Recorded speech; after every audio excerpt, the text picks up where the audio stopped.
Bonjour à toutes et à tous. Donc, voici une vidéo concernant cette fois-ci la présentation générale de Timister Clermont, dont notamment le plan de secteur.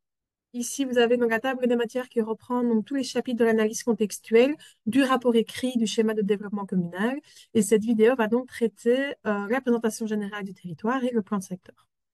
Concernant la présentation générale du territoire, comme vous pouvez le voir, Timister Clermont en fait fait partie donc de ce qu'on appelle le Régio, qui est une aire de coopération transfrontalière et qui en fait concerne une partie des Pays-Bas, une partie donc de l'Allemagne et de la Belgique évidemment, dont la province de Liège, y compris la communauté germanophone, pardon.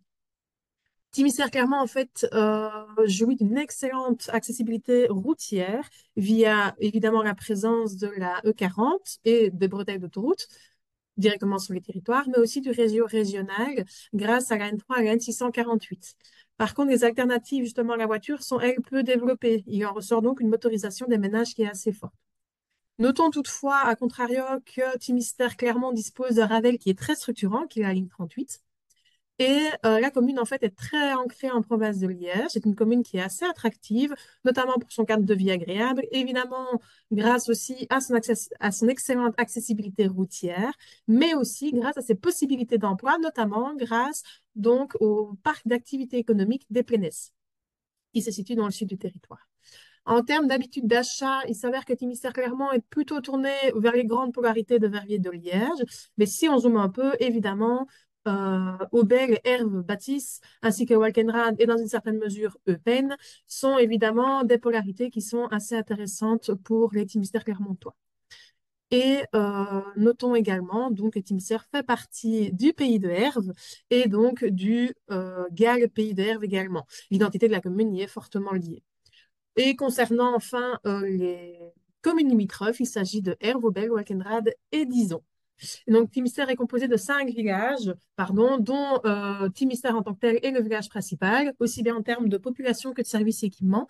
C'est-à-dire que le village de Timister en tant que tel regroupe quand même 26,4% de la population et c'est aussi le centre administratif du territoire. Donc, il va y avoir les services communaux, la police, la poste, la bibliothèque, etc. Il y a également plusieurs commerces, donc boulangerie, supérette, pharmacie, des établissements RECA, il y a aussi le omnisport, un milieu d'accueil de la petite enfance, etc. Le deuxième village en termes de population et de services, c'est plutôt donc la minerie, qui regroupe 23,3% de la population et dispose également d'une boulangerie, boucherie, pharmacie, il y a également une station essence. On compte également la seule maison de repos du territoire et aussi une crèche communale. Notons aussi la spécificité du village de Clermont, qui en termes de population est certes un peu moins important, mais par contre a une certaine renommée qui dépasse les limites communales, notamment pour son attrait patrimonial, car Clermont est un des plus beaux villages de Wallonie. Et d'ailleurs, la commune de Timister-Clermont a également son nom. Ensuite, dans les deux autres villages, il y a donc Froitier qui est très résidentiel, qui se situe donc au nord, et Elso qui est le seul village situé au sud de la Nationale 3 et qui a une spécificité d'être coupé en deux en fait par l'autoroute et la ligne TGV. Et donc en fait, il est un peu isolé par rapport au reste des villages sur le territoire communal. Et enfin, en termes de contexte géographique, notons également la présence donc, du zoning industriel des Plaines au sud du territoire communal. Comme je le disais au tout début, Timister Clermont a une identité, une histoire qui est très fortement liée au pays de Herve. Ça se voit dans le paysage, notamment avec le système bocager qui est encore très présent. Donc, ce système bocager, c'est le système de haies et de prairies, de petits chemins, etc. Mais aussi au niveau du terroir et de l'activité économique présente, c'est-à-dire principalement l'agriculture laitière qui est dominante.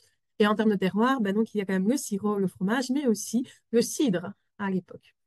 On retrouve une dispersion de l'habitat qui est très fortement marquée à l'époque de Ferraris, donc en 1777, mais qui est encore assez présente actuellement lorsqu'on regarde les orthophotos de 2023. Si on continue à comparer Ferraris et les orthophotoplans de 2023, on se rend compte que la route de Charlemagne, correspondant donc à la Nationale 3 actuelle, était déjà bien présente sur Ferraris. Et il s'avère donc qu'on a des villages qui sont bien démarqués malgré un développement de l'habitat autour des noyaux villageois cette dernière dizaine d'années. même depuis 1960. Dans les grandes différences, nous pouvons également noter l'apparition de l'autoroute et de la ligne TGV, ainsi qu'évidemment le développement donc, du zoning des plaines. Et à contrario, évidemment, un déclin de l'activité agricole, car dès qu'il y a une artificialisation du sol, elle se fait généralement au détriment de l'activité agricole. Concernant l'utilisation du sol, donc Timistère-Clermont présente une artificialisation du sol de 14,6% en 2023. Tandis que en termes de zones non artificielles, évidemment, c'est l'activité agricole qui est largement dominante avec 80,4%. À titre d'information et de comparaison, la région Wallonne est à 52,1%. Et si on prend l'ensemble des communes composant le GAL Pays de Herve, on est à 57%. Donc, l'activité agricole et les zones agricoles sont donc extrêmement dominantes au niveau de l'utilisation du sol et donc du paysage de Timistère-Clermont. Les activités économiques représentent tout de même 3,4% du territoire communal et c'est notamment évidemment grâce au zoning des plaines. Et les terrains résidentiels, eux, occupent 7,9% du territoire, ce qui est relativement faible. En termes d'évolution, par exemple, des terres agricoles, on se rend compte qu'il y a eu un déclin de 66 hectares, soit 2,1% entre 2013 et 2020. Concernant les grands projets structurants donc de Timistère, il y en a donc plusieurs. Si on prend vraiment Timistère même, il y a donc le projet Cœur de Village qui est donc en cours, qui est tout le réaménagement de la place en tant que telle. Il y a également le projet de la cidrerie Ruet, donc la transformation de ce grand site de la cidrerie, qui est une première phase dont l'enquête publique est en cours ou vient de se terminer, avec la création d'une quarantaine de maisons et d'une soixantaine d'appartements, mais aussi d'un espace public, etc. Et au total, si on prend l'ensemble des phases du projet, c'est environ 170 logements qui seront créés, ainsi qu'une halle couverte, un espace public semi-couvert. Il y a également la réhabilitation de la cidrothèque, une rêve piétonne qui permet de relier le centre de Timissère jusqu'au tennis à l'arrière, etc. Ensuite, il y a un projet d'IPIMACI, donc ça c'est une source de subside en fait, qui consiste ici au réaménagement de trottoirs et à la rénovation de la voirie et de l'égouttage au niveau de la rue Cavalier-Fonck, juste au football. Il y a également un projet de crèche, d'une nouvelle crèche de 14 places supplémentaires qui se prend en place au centre, à l'ancien centre de tri de la Poste, ainsi que la transformation donc, du tennis qui consiste en la construction d'un nouveau bâtiment, l'implantation d'un 6e terrain de tennis et d'un terrain mini-tennis, et donc aussi, du coup, la démolition du clubhouse actuel. Concernant le village de Clermont, il s'agit plutôt ici de la construction d'un immeuble de 7 appartements rue du Bac, ainsi que la transformation d'une ancienne carrosserie en 12 appartements place de la Halle, donc à côté de l'église de Clermont. Et pour le reste du territoire, dans les projets un peu plus importants, il y a donc un nouveau lotissement à Froitier au niveau de la rue Chapelle-des-Anges, avec 11 lots à bâtir, et 6 nouvelles habitations jointives rue Houteau, qui se situe donc dans le quartier plutôt résidentiel autour des Plaines, dans le sud du territoire. Et la synthèse de tout ceci, c'est qu'il y a différentes potentialités à mobiliser, qui sont donc dans un premier temps le caractère identitaire très fort lié au pays de Herve, le village de Clermont-sur-Berwyn qui est repris comme plus beau village de Wallonie, ainsi que le nouveau quartier d'habitation sur l'ancienne cidrerie Ruet en prolongement, en révision de plan de secteur. Donc, dans ce projet, il y a une partie où c'est réellement la réhabilitation des anciens bâtiments, etc., qui ont déjà été détruits, mais il y a une partie également révision de plan de secteur pour plus de cohérence. Dans les contraintes à intégrer, c'est que justement, il y a beaucoup de nouveaux projets à court et moyen terme qu'il faut prendre en compte donc, dans les réflexions futures. Au niveau du plan de secteur, donc, pour rappel, le plan de secteur, c'est vraiment le document à valeur réglementaire qui permet euh, de légiférer un peu ce qui est possible de faire ou pas sur le territoire. Donc, il y a des zones destinées à l'urbanisation, non destinées à l'urbanisation et autres. Dans les zones destinées à l'urbanisation, ça représente 14,5% du territoire. Et donc, c'est très largement de l'habitat à caractère rural, à raison de 9,4%, soit environ 270 hectares. Dans les zones non destinées à l'urbanisation, elles représentent tout de même 84,1% du territoire communal.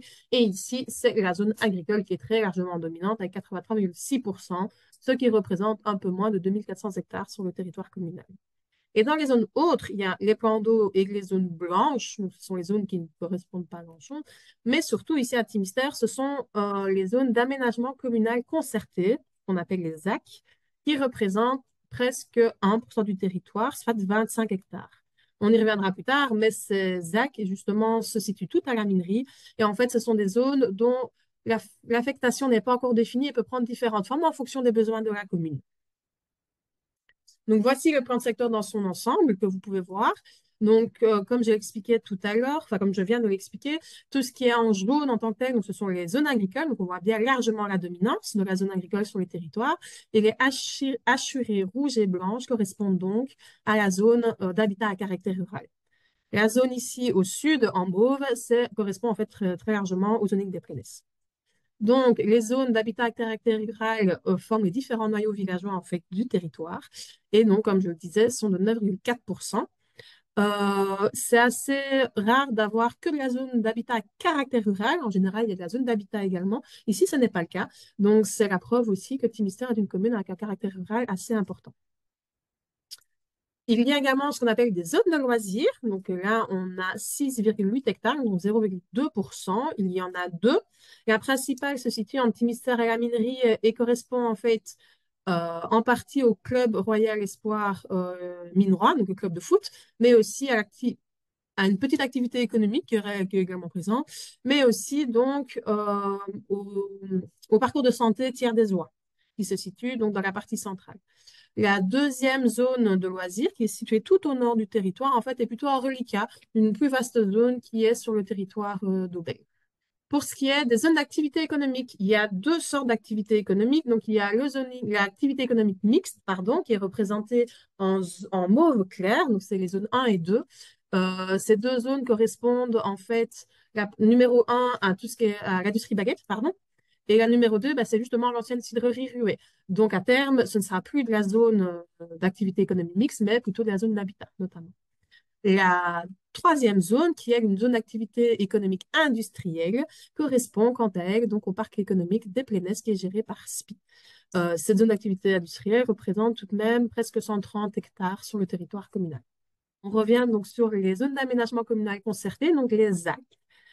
Comme j'expliquais tout à l'heure, il y en a donc pour environ 25 hectares, soit presque 1% du territoire, et elles sont toutes les trois situées dans le centre de la minerie. Donc, comme vous pouvez voir sur la carte ici, elles sont vraiment dans le centre même, implantées comme ça au sein même de la zone d'habitat à caractère rural. Ces trois actes, il y en a une, la numéro 1, est donc partiellement occupée par des entreprises de transport, transformation de pierres, etc., mais très peu. La deuxième ZAC est partiellement urbanisée, notamment avec de l'activité agricole et un atelier de menuiserie, tandis que la troisième ZAC, elle, n'est pas du tout mise en œuvre. Donc, il y a zéro urbanisation dessus. Donc, ces zones, en fait, présentent un certain potentiel. Si on a besoin de logement, si, en fonction, en fait, des besoins de la commune qui seront identifiés dans les futurs, ce sont des zones que l'on peut justement modifier et utiliser à d'autres fins. Et les zones agricoles, là, comme je l'expliquais, à presque 84% du territoire. Donc, il y a évidemment, c'est en accord avec l'identité forte liée au pays de herbe et le passé agricole qui est extrêmement important. Et c'est donc l'affectation largement majoritaire sur le territoire. Il y a un peu de zones forestières, environ 15 hectares, donc 0,5% du territoire. La plus importante se situe aux abords du village de la minerie et correspond au bois de Clermont. À cela s'ajoute en fait ce qu'on appelle des périmètres en surimpression. Donc ici sur Timistère, il y a 4 périmètres en surimpression. Le premier, c'est le périmètre d'intérêt culturel, historique ou esthétique, qui sont donc ici en rouge, assurés de noir. Et ce sont les centres de Timistère de Clermont qui sont concernés. Il y a également les périmètres d'intérêt paysager qui sont en vert assurés de noir. Et on les retrouve exclusivement dans le nord du territoire, au nord de la minerie et à l'ouest de Froitiers. Et également des périmètres de révision de plans de secteur et des périmètres de réservation de grandes infrastructures. Et dans ce cas-ci, il s'agit principalement au niveau de la ligne, du tracé de la ligne TGV. Il y a également le tracé de l'autoroute 40 qui est concerné, mais aussi, dans une certaine mesure, le zoning des plaines. Et donc, la synthèse par rapport à ce plan de secteur, c'est que dans les potentialités à mobiliser, c'est bien évidemment ces trois zones qui sont peu urbanisées et dont la pertinence de mise en œuvre devra être analysée et si on veut les mettre en œuvre, les prioriser le cas échéant.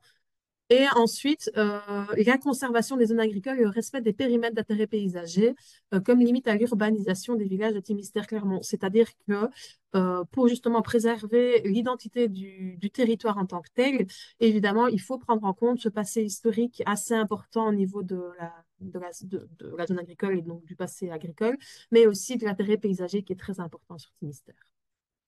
Merci beaucoup pour votre attention.